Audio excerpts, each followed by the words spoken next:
नमस्कार and welcome to study close my dear friends. मेरा नाम है Prashant Mawani. I hope you all are doing good. दोस्तों, आज हम एक बहुत ही इंपॉर्टेंट टॉपिक पर विस्तार से चर्चा करने वाले हैं। इसका नाम है सीएए।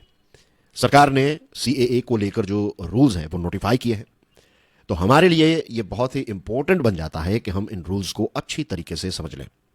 ये एक ट्रेंडिंग टॉपिक है। इस चीज को लेकर बहुत सारे लोगों के मन में कंफ्यूजन्स भी है, बहुत सारी अफवाहें जो हैं वो भी मार्केट में चल रही हैं। तो आज की ये जो हमारी डिस्कशन है दोस्तों, ये जो डिस्कशन है it's an in depth analysis. हम देखेंगे कि सीएए जो है वो एक्चुअली है क्या। We will start with that ताकि हमें इसका बेस पता चले। इसके बाद हम देखेंगे कि सरकार ने जो रूल्स नोटिफाई किए हैं वो क्या है, और जो पुराने रूल्स थे, कुछ ऐसी चीजें जिसको सरकार ने डिलीट कर दी है, तो we are going to go through that as well, ताकि हमें पता चले कि सरकार जो है उसने चीजों को कितना इजी कर दिया है। और फिर इसकी जो प्रोसीजर है वो भी बहुत ही स्मार्ट तरीके से, yes I am using the word smart, बहुत ही अच्छी तरीके से सरकार ने इसकी प्रोसीजर को डिजाइन किया है, तो वो भी हम समझने वाले हैं। राइट डियर फ्रेंड्स, मैंने कोर्स डिजाइन किया है, इसका नाम है limitless leadership, your gateway to greatness. Leadership के साथ जुड़ा हुआ ये कोर्स है। इस कोर्स के साथ जुड़ी हुई सारी डिटेल्स स्टडी ग्लोज के मोबाइल ऐप पर अवेलेबल है। डेमो वीडियोस भी स्टडी ग्लोज के मोबाइल ऐप पर अवेलेबल है। एक रिक्वेस्ट है, एटलीस्ट आप डेमो वीडियोस को जरूर देखिएगा। Now dear friends, do check out my YouTube channel, that is curiously education. Productive reels देखने के लिए check out my insta and FB. अब बात करते हैं सीएए के बारे में, सिटीजनशिप अमेंडमेंट एक्ट। दोस्तों, गवर्नमेंट ऑफ इंडिया ने ये जो एक्ट है, ये जो लॉ है, इसको 2019 में ही पास कर दिया था। अब इसका नोटिफिकेशन जो है वो इश्यू किया गया है, यानी अब सीएए जो है वो इंप्लीमेंटेशन में आ चुका है। सीएए जो है उसका मेन लक्ष्य क्या है? द मेन पर्पस इज कि हमारे देश की जो सिटीजनशिप है उसको फटाफट दी जाए। किनको?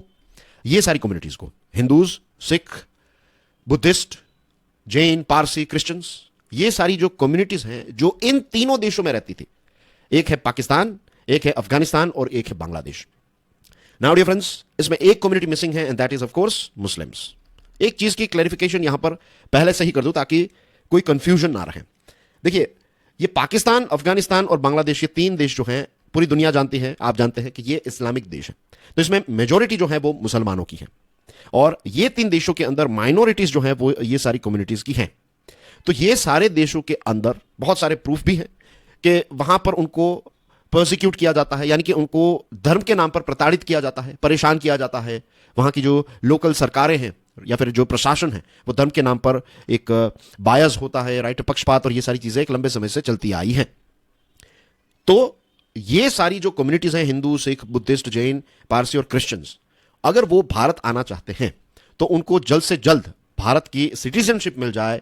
इस चीज को लेकर ये सीएए जो है इसको बनाया गया है। This is the bottom line. ये चीज आपको समझना बहुत ही इंपॉर्टेंट है। अब जैसे मैंने आपको बताया, सरकार ने सीएए को लेकर जो रूल्स हैं उनको नोटिफाई किया है। सरकार ने बहुत ही स्ट्रेटेजिकली इसका वक्त चुना है। जो टाइमिंग है सरकार की वो नियरली परफेक्ट है इन टर्म्स ऑफ कि अगर कोई रूलिंग पार्टी जो है, अगर सरकार जो है वो फिर से अपने आप को रिपीट करना चाहती है, तो ऐसे इंपॉर्टेंट लॉ को, ऐसे इंपॉर्टेंट एक्ट को ऐसे समय पर इंप्लीमेंट करना जब लोकसभा के इलेक्शंस होने की, it's just round the corner, अभी होने वाले हैं, तो उसका शेड्यूल रिलीज हो उससे पहले इसको लॉन्च कर देना। इसी के साथ मॉडल कोड ऑफ कंडक्ट जो है ये इंप्लीमेंटेशन में आया, एनफोर्समेंट में आया, उससे पहले सरकार ने एक बड़ा डिसीजन जो है वो लिया है। मिनिस्ट्री ऑफ होम अफेयर्स ने ऑलरेडी एक पोर्टल तैयार कर दिया है, पोर्टल यानी कि एक वेबसाइट तैयार कर दी है। और याद रखिए, ये जो सीएए के साथ जुड़ी हुई जो प्रोसेस है ना, entire process is being done online, right. तो डिजिटल प्रोसेस होगी। जब प्रोसेस डिजिटल हो जाती है, हमारे जैसे देश में इसका एक नंबर वन जो फायदा होता है वो ये है कि करप्शन जो है वो खत्म हो जाता है, एक हद तक खत्म हो जाता है। I would like to use the word एक हद तक, लेट्स से 95% खत्म हो जाएगा। अगर ऑफलाइन प्रोसीजर रहती तो आपको अलग अलग डेस्क पर जाना पड़ता, वहां पर चढ़ावा चढ़ाना पड़ता। यहां पर क्या है, प्रोसेस ऑनलाइन कर दी है, तो बहुत सारे जो बिचौले हैं वो ऑटोमेटिकली डिलीट हो जाएंगे, तो करप्शन भी कम होगा, और उसी के साथ जो पूरा वक्त है, जो पूरी प्रोसेस है, उसका टाइमिंग जो है वो भी कम हो जाएगा। अब दोस्तों, जो एप्लीकेंट्स हैं, अगर कोई परिवार जो है वो एप्लीकेशन कर रहा है, तो they are required to declare the year that they entered India without travel documents.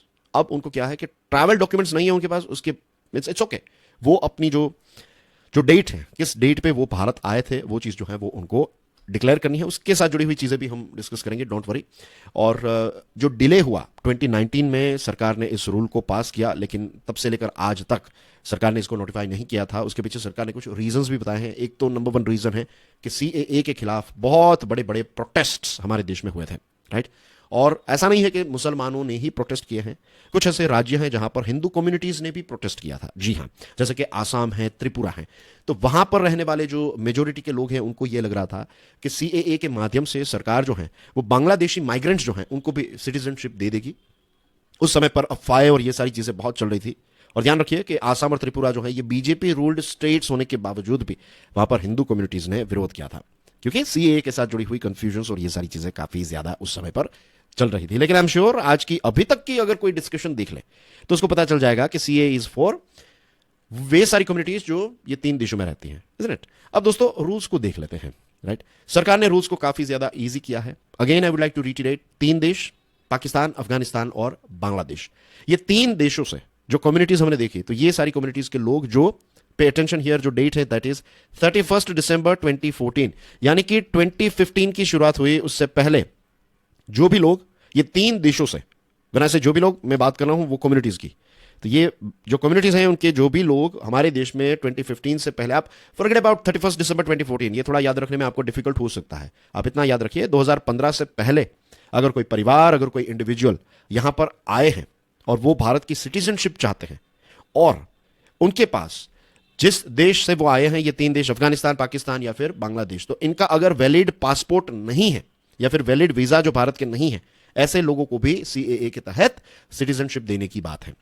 रही बात उनके डॉक्यूमेंट की, उनके प्रूफ की, तो कोई भी document, any document that shows one of the parents, याद रखिए, अब पे अटेंशन हियर, वो डॉक्यूमेंट जो उनको देना है प्रूफ के तौर पर कि फॉर एग्जांपल कि मैं हिंदू हूं और मैं अफगानिस्तान में रहता था, तो क्या डॉक्यूमेंट है मेरे पास, तो मैं कोई भी ऐसा डॉक्यूमेंट जिसमें यह चीज साबित हो जाए कि मेरे जो पेरेंट्स हैं, मेरे मदर या फिर फादर, दोनों में से कोई एक का अगर मेरे पास डॉक्यूमेंट है, मेरे ग्रैंड पेरेंट्स, तो इसमें दादा दादी, नाना नानी, इनके साथ जुड़े हुए कोई डॉक्यूमेंट्स है मेरे पास, ग्रेट ग्रैंड पेरेंट्स, उनके डॉक्यूमेंट्स किसी के, राइट, ग्रेट ग्रैंड दादी हैं या फिर ग्रेट ग्रैंड फादर हैं, तो इनके डॉक्यूमेंट्स भी अगर मैं दिखा दूं तो that will be more than enough, that will be suffice, ये प्रूफ के लिए कि भाई हाँ, मैं ये 3 देश में से किसी भी एक देश जो है उसका या तो हिंदू, पारसी, सिख हूं या फिर जो भी कम्युनिटीज हमने देखी।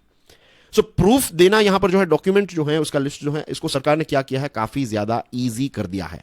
This is the main reason कि अब आप ऐसे देशों से आ रहे हैं जहां पर ऑलरेडी आपको बहुत सारे प्रॉब्लम्स फेस करने हैं, या फिर करते थे आप, आपके पूर्वजों ने बहुत सारे प्रॉब्लम्स फेस किए हैं, तो वहां पर हो सकता है कि आपकी सिचुएशन इतनी अच्छी नहीं होगी, तो आप ऐसे कोई भी डॉक्यूमेंट को सबमिट कर दीजिए। सरकार इन चीजों को बहुत ही समझ रही है, सेंसिटिव तरीके से समझ रही है और काफी इजी बना दिया है इस प्रोसेस को। Instead of A visa, even a certificate issued by an elected member of A local body would be enough. आप इन देशों के मींस आपके पास कोई वीजा नहीं है, उसके अलावा मींस आप जस्ट एक लोकल बॉडी का जो डॉक्यूमेंट दे देंगे, that is also more than enough. इसी के साथ जो सिटीजनशिप देने की जो पूरी प्रोसेस है, इसको काफी ज्यादा इजी बना दिया है। और सीएए जो है वो यही प्रिज्यूम करता है, वो यही मानता है, सरकार ये मानती है वाया द सीएए कि ये जो कम्युनिटीज हैं, ये कम्युनिटीज इन देशों के अंदर रिलीजियन के नाम पर पर्सिक्यूट की गई थी, उनको धर्म के नाम पर प्रताड़ित, यहां पर परेशान किया गया था। और जैसे मैंने आपको बताया कि वे सारे लोग जो 2015 से पहले यहां पर आए हैं, तो दे आर एलिजिबल, चाहे वो लीगली यहां पर आए हैं या फिर इलीगली आए हैं। अगर उनके पास इंडिया का लीगल वीजा है या फिर वीजा नहीं है, इट डजंट मैटर, रूल्स के हिसाब से they are eligible to apply for Indian citizenship. इसी के साथ जो नेचुरलाइजेशन की जो प्रोसेस है, नेचुरलाइजेशन में क्या होता है कि लेट्स से मैं भारत आ गया, तो मैं भारत आकर अगर 11 साल भारत में रहता हूं, तो मैं नेचुरली इंडिया का सिटीजन बनने के लिए योग्य बन जाता हूं। तो पहले इसमें ऐसा था कि 11 साल तक आपको यहां पर रहना, अब इस चीज को इजी कर दिया है। अब अगर आप 5 सालों से यहां पर रह रहे हैं, then as well you are eligible for naturalisation, citizenship by naturalisation, कि आपको सिटीजनशिप मिल सकती है क्योंकि आप 5 सालों से इस देश में रह रहे हैं। दूसरा जो बड़ा बदलाव किया है वो यह है कि भारत सरकार ने आपको रेसिडेंशियल परमिट दी है, नहीं दी है, इससे भी मींस ये एक सबसे बड़ा बदलाव है कि आपको, आपके पास रेसिडेंशियल परमिशन जो है भारत की नहीं है तो भी चलेगा। रही बात प्रूफ की, तो आप birth certificate, educational institution certificate, किसी भी प्रकार का आइडेंटिटी कार्ड, मेरे पास अगर लेट्स से बांग्लादेश का कोई आईडी कार्ड है, identity document of any kind, ये भी चलेगा। चाहे मेरे पास वहां का लेट्स से कोई लोकल वहां की जो डिस्ट्रिक्ट का कोई कार्ड है, तो ऐसा कार्ड भी चलेगा। किसी मेरे पास अगर ड्राइविंग सर्टिफिकेट है, राइट, ड्राइविंग लाइसेंस है, या फिर दूसरा कोई ऐसा सर्टिफिकेट है तो वो भी चलेगा। लैंड या फिर टेनेंसी रिकॉर्ड्स, ये सारी चीजें जो है वो सरकार मानने के लिए तैयार है। और इसके अलावा भी अगर कोई दूसरे डॉक्यूमेंट्स हैं तो आप दे सकते हैं। तो as you can see, rules जो है वो काफी ज्यादा इजी बना दिए गए हैं, राइट। जो पुरानी चीजें थी उनको डिलीट किया गया है, बहुत सारी ऐसी स्ट्रिक्ट चीजें, राइट, वे सारी चीजें जो टू बी ऑनेस्ट हर्डल्स के तौर पर काम करती थी। जैसे आपके पास एक वैलिड फॉरेन पासपोर्ट होना चाहिए। अब आपके पास मीन्स आप अफगानिस्तान से यहां पर आए हैं, अफगानिस्तान का पासपोर्ट एक वक्त पर आपके पास था, लेकिन अब आप बहुत सालों से यहां पर आ गए हैं, आप उसको रिन्यू नहीं कर पाए बिकॉज अफगानिस्तान में तालिबान और ये सारी चीजों का इश्यू चल रहा था। तो आपके पास वैलिड पासपोर्ट नहीं है, आपका पासपोर्ट अगर एक्सपायर हो गया तो फिर क्या करेंगे? आपके पास रेसिडेंशियल परमिट होनी चाहिए। तो ये चीजें अगर नहीं है तो फिर तो आप सीएए के तहत मीन्स अप्लाई नहीं कर सकते थे। लेकिन अब इन चीजों को हटा दिया गया है। एक फी जो है वो भी इसके साथ एसोसिएटेड थी, सरकार ने इन चीजों को भी हटा दिया है। इसी के साथ आपको एफिडेविट देना है, आप खुद का एक एफिडेविट देंगे। इसी के साथ आपको 2 ऐसे इंडियंस ढूंढने हैं जो आपके कैरेक्टर का टेस्टिफिकेशन करेंगे, मीन्स कहेंगे कि भाई चलो मैं इस इंसान को जानता हूं, ये भला आदमी है, मैं ऐसा एक एफिडेविट देता हूं। तो 2 ऐसे इंडियंस का एफिडेविट आपको ढूंढना है। तो हो सकता है कि इस पर भी एक बिजनेस स्टार्ट हो जाता। तो सरकार ने ये चीजों को भी हटा दिया है कि भाई ऐसा नहीं करना है, आप खुद अपना एक एफिडेविट दे दीजिए, आपको ऐसे 2 भारत के नागरिक का एफिडेविट नहीं चाहिए। क्योंकि फिर आप क्या होगा कि पूरी जिंदगी उनके कर्ज के नीचे दब जाएंगे, कि भाई आपके आपको सिटीजनशिप जब चाहिए थी तब हमने आपकी मदद की थी एंड थिंग्स लाइक दैट। तो सरकार जो है वो ये ऐसी सारी जो लेंदी प्रोसेस है इसको हटा रही है। इसी के साथ न्यूज़पेपर की कटिंग्स कि भाई आपने न्यूज़पेपर की जो कटिंग्स हैं तो वहां पर अप्लाई किया है, तो ये सारी चीजें, ऐसी सारी प्रोसेस को सरकार ने हटा दिया है। पहले ऐसा था कि आपको जो हमारी 8th schedule of the constitution है ना, तो उसमें जो लैंग्वेजेस मेंशन है तो उसमें से कोई भी एक लैंग्वेज आपको आती है तो इसका एक एजुकेशनल इंस्टीट्यूशन से सर्टिफिकेट देना था। इस चीज को भी सरकार ने हटा दिया है। बस अब क्या करना है, आपको ये बता देना है दैट्स इट कि भाई मैं हिंदी बोल सकता हूं, पंजाबी बोल सकता हूं, जो भी है सिंधी बोल सकता हूं, तो दैट्स इट। और सरकार भरोसा करेगी कि you can speak, you can understand that language. Entry date. Earlier, a visa along with certain other documents was a must. पहले ऐसा था कि अगर आप 31 दिसंबर 2014 या फिर 2015 से पहले इस देश में आए थे, हमारे देश में आए थे, तो आपके पास visa along with certain documents, ये सारी चीजें एंट्री डेट के लिए इंपॉर्टेंट थी। अब ये सारी चीजें जो है वो सरकार ने हटा दी है। सरकार ने लगभग 22 डॉक्यूमेंट्स आप देख लीजिए आपकी स्क्रीन पर, तो बहुत ही quickly valid visa, residential permit issued by FRRO, slip issued by census enumerators in India, driving licence, Aadhaar card, ration card, कोई भी ऐसा लेटर जो गवर्नमेंट या फिर कोर्ट के द्वारा इश्यू किया गया हो, इंडियन बर्थ सर्टिफिकेट, लैंड और tenancy records, registered rent agreement, pan card, documents issued by center state, PSU या फिर bank, certificate issued by elected member of any rural or urban body or officer thereof or a revenue officer, post office account, insurance policy, utility bills, court or tribunal records, EPF documents, school leaving certificate, academic certificate, municipal trade license या फिर marriage certificate। कोई भी ये 22 में से कोई भी चीज जो है, कोई भी एक चीज जो है वो आप दे सकते हैं। So you can understand dear friends, सरकार जो है वो चीजें काफी ज्यादा easy कर दी है, इनफैक्ट कर दी है, ऑलरेडी नोटिफाई हो चुका है, चीजें काफी ज्यादा इजी हो चुकी हैं। रही बात प्रोसीजर की, मैंने एक शब्द का इस्तेमाल किया था ना, smart. The reason is central government को पता है कि कुछ ऐसे राज्य हैं जहां पर वहां की जो राज्य सरकार जो है वो सीएए का विरोध कर सकती है। अगर राज्य सरकार के पास पावर रहे तो चीजें को और ज्यादा डिले किया जाएगा। तो इस चीज को लेकर सेंट्रल गवर्नमेंट ने कुछ ऐसे स्टेप्स उठाए हैं जिसकी वजह से स्टेट गवर्नमेंट जो है उनका इंप्लीमेंटेशन में जो रोल है वो मिनिमल हो चुका है। पहले क्या था कि सिटीजनशिप की एप्लीकेशन जो है वो डिस्ट्रिक्ट कलेक्टर के माध्यम से आप कर सकते हैं। अब डिस्ट्रिक्ट कलेक्टर जो है वो एंड ऑफ द डे उनका ज्यूरिसडिक्शन किस में आता है, स्टेट गवर्नमेंट के तहत आता है, स्टेट गवर्नमेंट के एडमिनिस्ट्रेटिव कंट्रोल में है डिस्ट्रिक्ट कलेक्टर।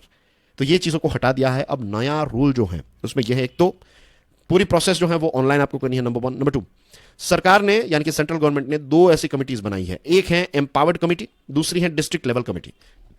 एम्पावर्ड कमिटी जो है it would be headed bye a director census operations, right. और इसमें मेंबर्स की बात करें तो डेप्यूटी सेक्रेटरी या फिर एक सब्सिडियरी इंटेलिजेंस ब्यूरो के डेप्यूटी सेक्रेटरी या फिर उसके ऊपर के लेवल के ऑफिसर होंगे, state informatics officer of the national informatics centre, post master general of the state. तो ये सारे लोग जो हैं वो एम्पावर्ड कमिटी के मेंबर होंगे।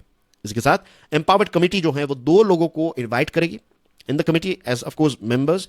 तो एक हैं जो एडिशनल चीफ सेक्रेटरी हैं होम स्टेट गवर्नमेंट के, या फिर प्रिंसिपल सेक्रेटरी होम स्टेट या फिर यूनियन टेरिटरी के जो भी हैं उनके। फॉर एग्जांपल गुजरात की अगर बात करें तो गुजरात के principal secretary of home affairs या फिर additional secretary of home affairs, इनको बुलाया जाएगा, इनवाइट किया जाएगा। और जो उस गुजरात में लेट्स से राजकोट है या फिर जो भावनगर है, भावनगर डिस्ट्रिक्ट, तो मेन ऑफिस जो है रेलवे की दैट इज भावनगर, राजकोट, सारी चीजें भावनगर के तहत आती है। तो रेलवेज के जो ज्यूरिसडिक्शनल डिविजनल रेलवे मैनेजर होंगे तो उनको इन्वाइट किया जाएगा, तो they will be part of this empowered committee. रही बात डिस्ट्रिक्ट लेवल कमिटी की, तो it will be headed by the jurisdictional senior superintendent या फिर सुपरिंटेंडेंट ऑफ पोस्ट, राइट।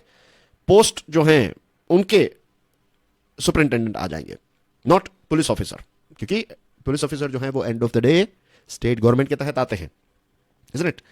तो ये जो डिस्ट्रिक्ट लेवल कमेटी है, तो उनके डेजिग्नेटेड ऑफिसर कौन होंगे? He will be the head senior superintendent या फिर सुपरिंटेंडेंट ऑफ पोस्ट।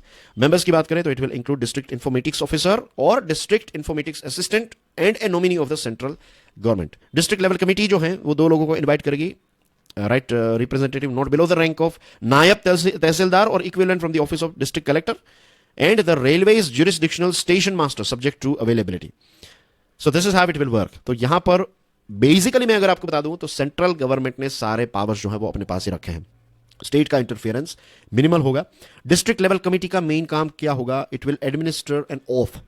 जो सिटीजनशिप के लिए आए हैं तो उनकी ऑथ जो है that will be administered by district level committee, और एम्पावर्ड कमेटी जो है उसके पास सारे पावर्स होंगे कि वो किसी एप्लीकेशन को स्क्रूटिनाइज करना, सिटीजनशिप को ग्रांट करना, यस कहना या फिर इसको रिजेक्ट करने के सारे पावर्स एम्पावर्ड कमेटी के पास होंगे, right? So dear friends, this is the CAA। इसका जो मेन जिस्ट है, इसकी जो मेन चीजें हैं वो आज हमने इस डिस्कशन के माध्यम से समझ ली है, राइट? इस चीज को लेकर अगर कोई डाउट हो then do let me know in the comment section. And dear friends, do check out the demo videos of Limitless Leadership and do check out Curiously Education. Thank you very much for your love and support. God bless you all. Jai Hind.